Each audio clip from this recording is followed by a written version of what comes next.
Your Eminence, Archbishop Elpidophoros of America, Most Reverend Hierarchs and Reverend Fathers, Mr. Prime Minister Mitsotakis of the Republic of Greece, Your Excellency Ambassador Angelopoulos Daskalaki, Your Excellency Ambassador Papadopoulou, distinguished archons of the Ecumenical Patriarchate of Constantinople, and esteemed members of Leadership 100, ladies and gentlemen, thank you first to Your Eminence and the organizers of today's event for the great honor to address you this afternoon.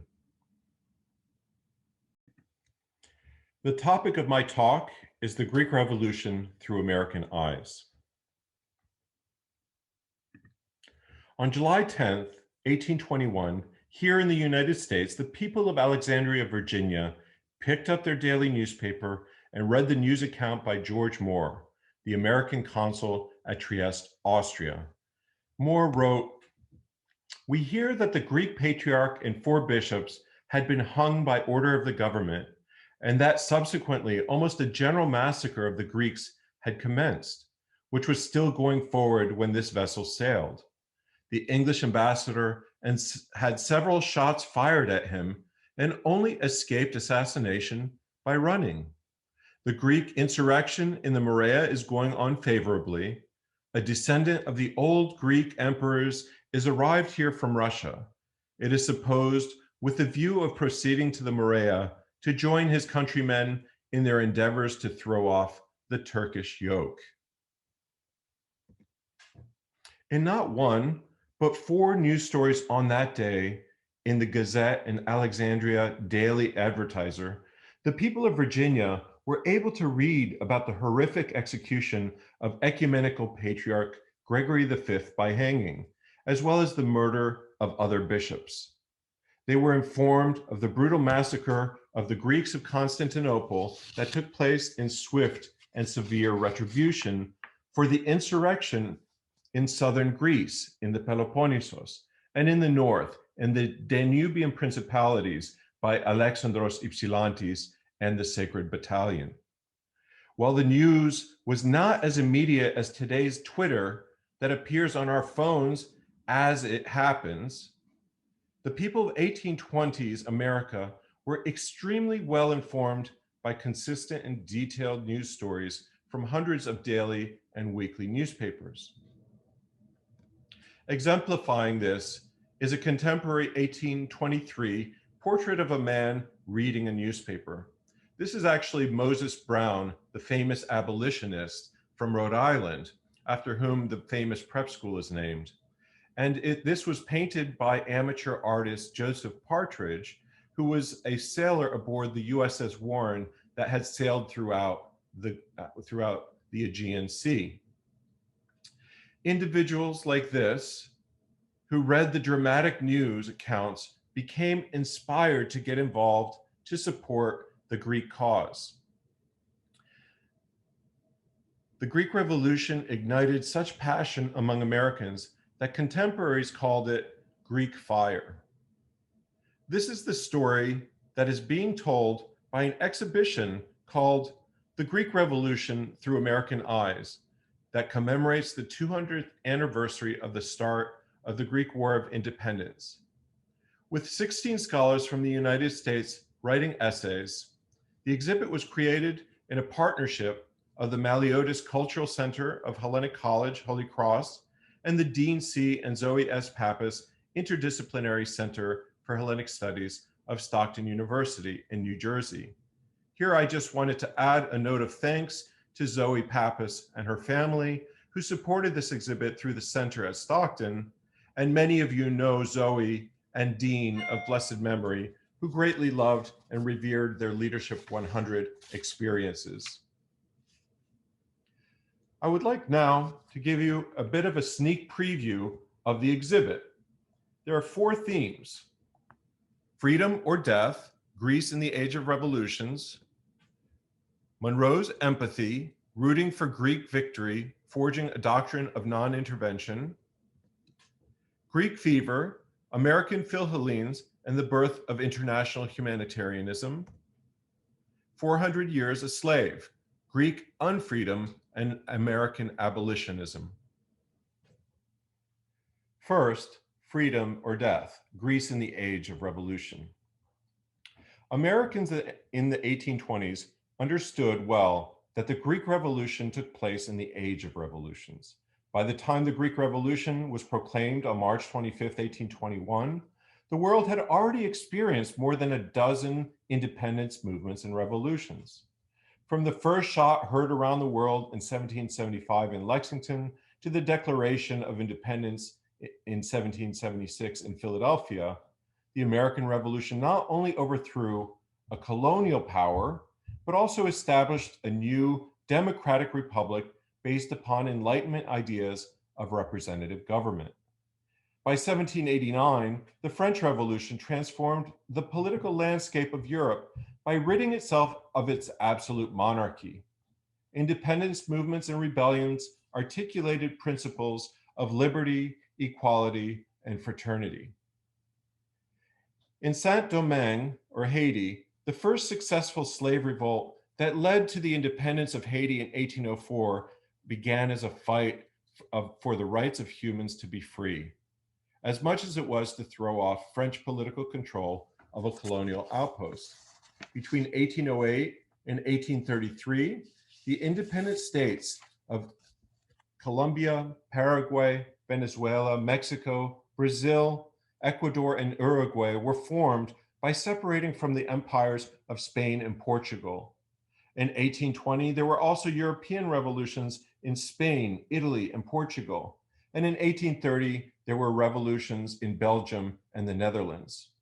While the Greek Revolution was clearly a national effort of the Greek people, the Americans would have seen it in the light of their own revolutionary struggle against tyranny and oppression. In the first meeting of the Phil-Hellenic group in Boston, a statement was made and signed by Thomas Winthrop, the chairman, who stated, "We call on the citizens of America to remember the time when our own beloved, prosperous country was pleading for a little money and a few troops, and not disregard a call of those who are struggling against a tyranny infinitely more gallant than that." The statement added, "Those who were no longer able to endure the intolerable yoke of tyranny resolved to take up arms with a determination either to obtain their lawful and just liberty or end at once their miseries and their life. In other words, freedom or death." Inspired by their own revolutionary experiences with a view that this was the mark of the times, Americans were primed to help. Connecting to the Revolutionary Age is the now famous Jefferson-Corais correspondence. Adamantios Corais, the leading figure of the Greek Enlightenment and an ardent advocate for the liberation of Greece, exchanged 4 letters from July 1823 to January 1825 with Thomas Jefferson, who had since retired from public life to Monticello in Virginia. In the copy of the letter, dated October 23, 1823, Jefferson wrote, "Your favor of July 10th is lately received. I recollect with pleasure the short opportunity of acquaintance with you afforded me in Paris by the kindness of Mr. Paradis, and the fine editions of the classical writers of Greece, which you have been announced by you from time to time, have never permitted me to lose the recollection, until the editions of Aristotle's Ethics and the Strategikos of Onisander, with which you have now favored me, and for which I pray you to accept my thanks, I had only seen your Lives of Plutarch. These I had read and profited much by your valuable scholia, and with the aid of a few words from a modern Greek dictionary would, I believe, have enabled me to read your patriotic addresses to your countrymen." Jefferson then proceeded to respond to Corais's direct request for advice about state building. Both Jefferson and Corais shared a deep faith in elective government and understood that in order to have a well-governed state, the state required its people to be educated. Jefferson mused about the impractical nature of Athenian and Spartan models of governance in a modern age, and recommended that Greece establish a representative government, which he believed best guaranteed equal rights and happiness of every individual. Jefferson also gave a sobering piece of advice and warning. In spite of the unwavering moral support he and others in America felt for the Greek War of Independence, it was most unlikely that the US government could get involved in the conflict, at least militarily. This position was to be realized a little more than a month later when the Monroe Doctrine was established, which is the subject of the second theme of the exhibit. Monroe's empathy, rooting for Greek victory, forging a doctrine of non-intervention. We are all aware of the cross that was raised on March 25th as a mark of revolution by the Metropolitan of Old Patras, Germanos, or Paleon Patron Germanos. However, Americans were informed by their newspapers of what took place further south in the city of Kalamata. That was the first city taken from the Ottomans in the revolution on March 22nd and 23rd. On the 25th of March, a large gathering of kleptic chieftains from the region of Mani convened to issue their own revolutionary proclamation for liberty from the tyranny of the Turks. This gathering became known as the Messenian Senate of Kalamata, which issued letters in the name of the commander Petrobe Mavromichalis to all the courts of Europe and even directly to the citizens of the United States. On October 27, 1821, in the Winchester Gazette in Winchester, Virginia, Petrobe Mavromichalis wrote, "Citizens of the United States of America, having formed the resolution to live or die for freedom, we are drawn toward you by a just sympathy, since it is in your land that liberty has fixed her abode, and by you that she is prized as by our fathers." The letter added, "It is for you, citizens of America, to crown this glory in aiding us to purge Greece from the barbarians, who for 400 years have polluted the soil."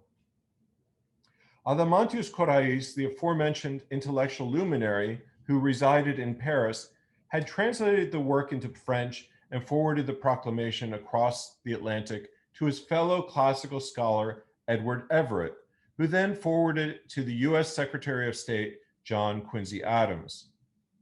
This appeal for American support was considered in the highest offices of the US government. However, just as the Greek Revolution was unfolding, the elected leadership of the US was caught up in a debate over whether to engage in a foreign entanglements. John Quincy Adams opposed intervention, ostensibly because he was uncertain whether Greece would succeed in her bid for independence, and he cautioned President James Monroe not to commit US aid to the cause. On December 2nd, 1823, President James Monroe, the fifth president of the United States, issued the famous Monroe Doctrine as part of his seventh annual message to Congress. In the speech, he set forth a policy of non-interference in European affairs and pledged no aid to the Greek revolutionaries. However, he expressed deep sympathy for the Greek cause and the conviction that the struggle for independence will be crowned with success. Within the context of the Greek Revolution, James Monroe and John Quincy Adams established American foreign policy for generations to come. The Monroe Doctrine demanded Europe refrain from political or military entanglements in the Western Hemisphere, and in turn, the United States would not get involved in affairs in the Eastern Hemisphere. Even after Monroe formally rejected the Greek request for direct intervention, there were many in the US government who felt morally obliged to take up the charge to assist Greece. Members of the US Congress, such as Congressman Daniel Webster of Massachusetts and Henry Clay of Kentucky, made impassioned speeches from the floor of Congress. Unfortunately for the Greek cause, the principles of neutrality, as well as an eye to negotiating commercial treaties with the Ottoman government, kept the US officially out of the conflict. The American populace, however, rose to the occasion, which is the third theme of the exhibit. Greek fever, American Philhellenes and the birth of international humanitarianism. Upon reading the news accounts of the Greek War, a blend of Philhellenic and Christian sentiments in the United States in the 1820s led university students from Columbia, Yale, Andover Theological Seminary, and even Transylvania University in Kentucky to rally to the cause to raise money for the Greek War. With the support of figures like Edward Everett, the first endowed professor of classics at Harvard University, there was a groundswell of support for the Greeks in the general elite society of Boston, New York, and Philadelphia, as well as in smaller cities like Wilmington, Providence, Albany, and Richmond. Professor Everett, who had an illustrious career as a professor, president of Harvard, US Congressman, US Senator, Governor of Massachusetts, and Secretary of State, was largely responsible for the success of this initiative. Everett had visited Greece in 1819 as he finished his Ph.D. in Germany. He became fast friends with the great Philhellene and patriot Lord Byron. In fact, Byron even had taken Everett to Yanina to meet Ali Pasha in his court. Everett's love for Greece was infectious, and Greek fever, or Greek fire, was contagious. For a time, Greece was a favorable subject of the American press, which closely covered the course of the war. Private citizens formed Greek relief committees to raise money to assist with military, but more so humanitarian aid. Everett became well known as a great orator, and the Greek cause being a favorite subject. It's worth noting here that Edward Everett perhaps was best remembered for his 2-hour keynote speech that he delivered to commemorate the battle after the Battle of Gettysburg. And we all know that immediately following his speech, Abraham Lincoln rose to offer his 2-minute Gettysburg address that is forever enshrined in history. And I realize many of you are now wondering, if you give a professor an opportunity to offer a keynote, what will happen? Please don't worry. I'll be wrapping up soon. Other Americans inspired by the Greek cause felt the call to go to Greece in person to take part in the fight for independence. Among the most notable is Samuel Gridley Howe of Boston, who graduated from Harvard Medical School in 1823. Howe enlisted in the Greek cause as a surgeon and was recognized as the Lafayette of the Greek Revolution. Another was Jonathan Peckham Miller of Vermont, and the most unlikely was George Jarvis, who actually had never set foot in the United States, having been born to an American merchant in Denmark and raised in Europe. Upon his arrival in Greece, George Jarvis connected with the most notable Greek figures of the revolution and participated in many of the important battles which he recounts in his journal. He was called Zervas by the Greeks and received the rank of lieutenant general and even ended up commanding troops. And we don't have a portrait of George Jarvis, but we have an idea of his life in Greece. He arrived in Hydra in 1822, met Yoros Koundouriotis, who became president. He sailed with a fleet under Admiral Miaoulis. He stopped at Chios to witness the results of the massacres earlier that year. He witnessed Konstantinos Kanaris' destruction of the Turkish flagship. He met and joined Byron and Mavrokordatos in Missolonghi. He trained artillery sections of the Souliotis in the Byron Brigade. He helped stop the advance of Ibrahim Pasha at the Battle of the Mills of Lerna, where he fought alongside Miller and Makrianis. He served as a secretary for Theodoros Kolokotronis, even as he was a supporter of Mavrokordatos. He served under Yorgos Karaiskakis during the attack on Athens in 1827, in which Karaiskakis was killed. The three Americans, Howe, Miller, and Jarvis, made a collective decision in 1827 to shift their efforts away from the battlefront and energize an American relief effort. They were instrumental in feeding and clothing thousands of refugees. And as David Rosell writes in his essay for our exhibit, along with Miller and Howe, rarely have individual people pounded their own swords into plowshares to such great effect. This relief effort that sought to alleviate famine and improve the plight of refugees constituted one of the first examples of private or non-state international humanitarianism in the modern era.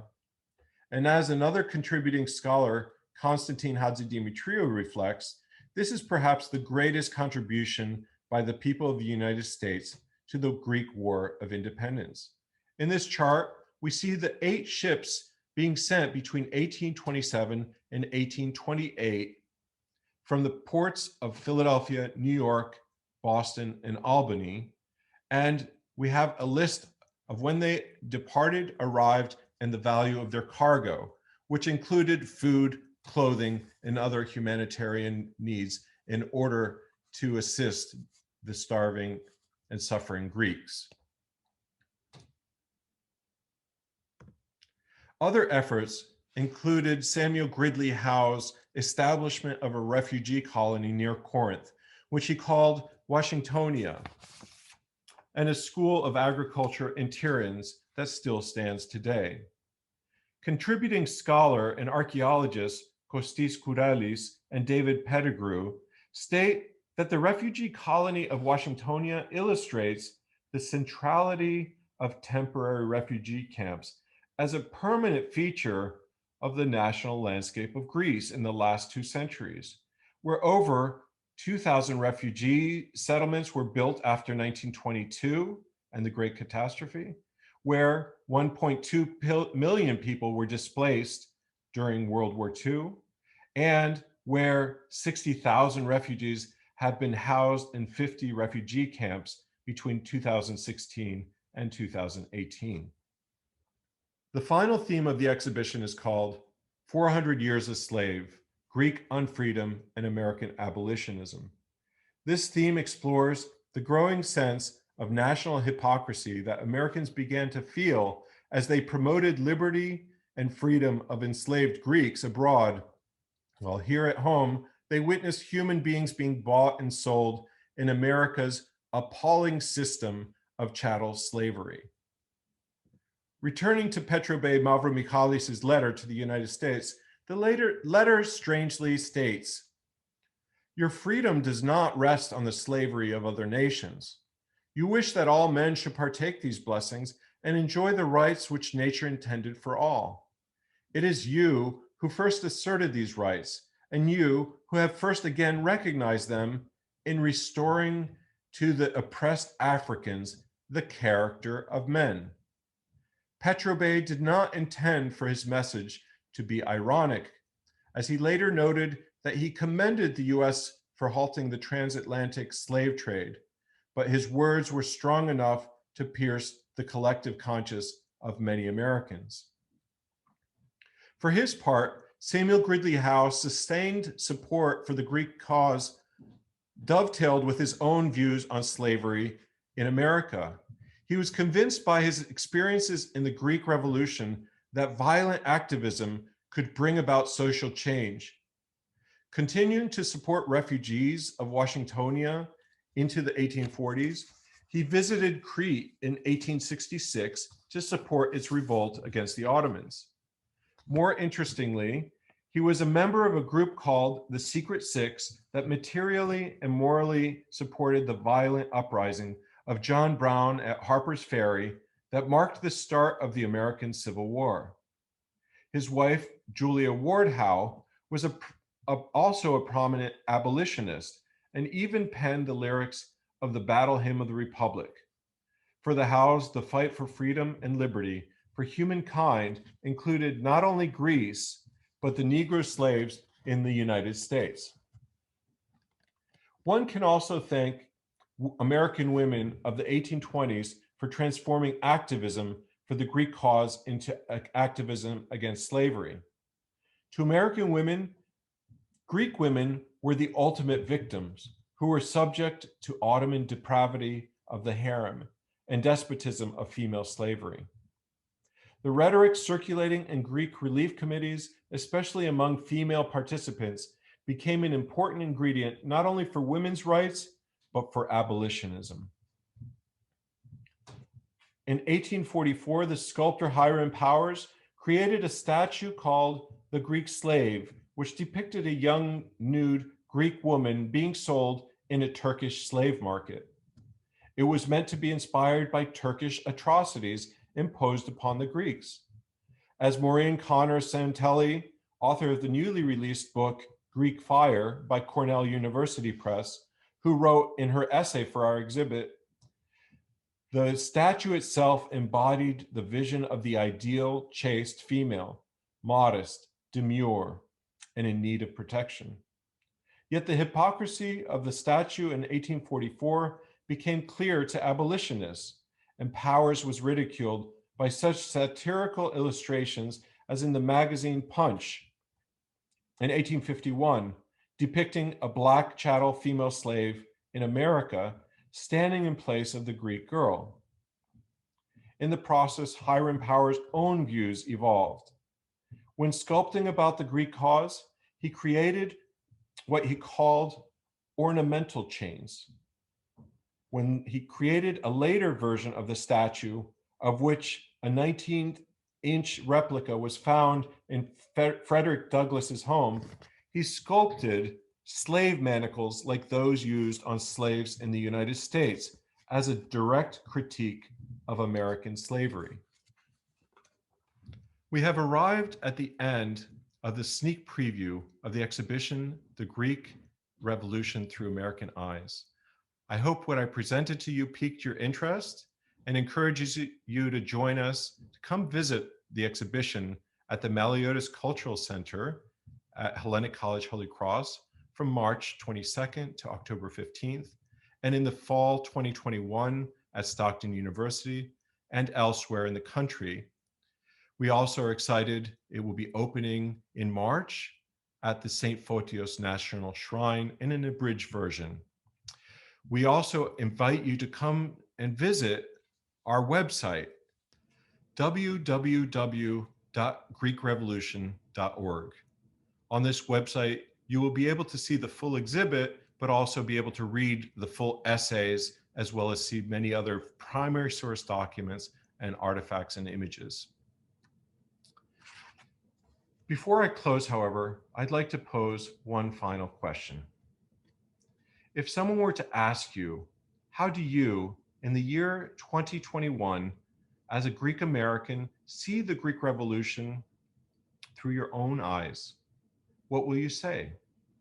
I'm sure with enough consideration, we will be able to join our 1820s forebears, both in Greece and in America, and conclude that the Greek Revolution was a battle for liberty against tyranny and oppression.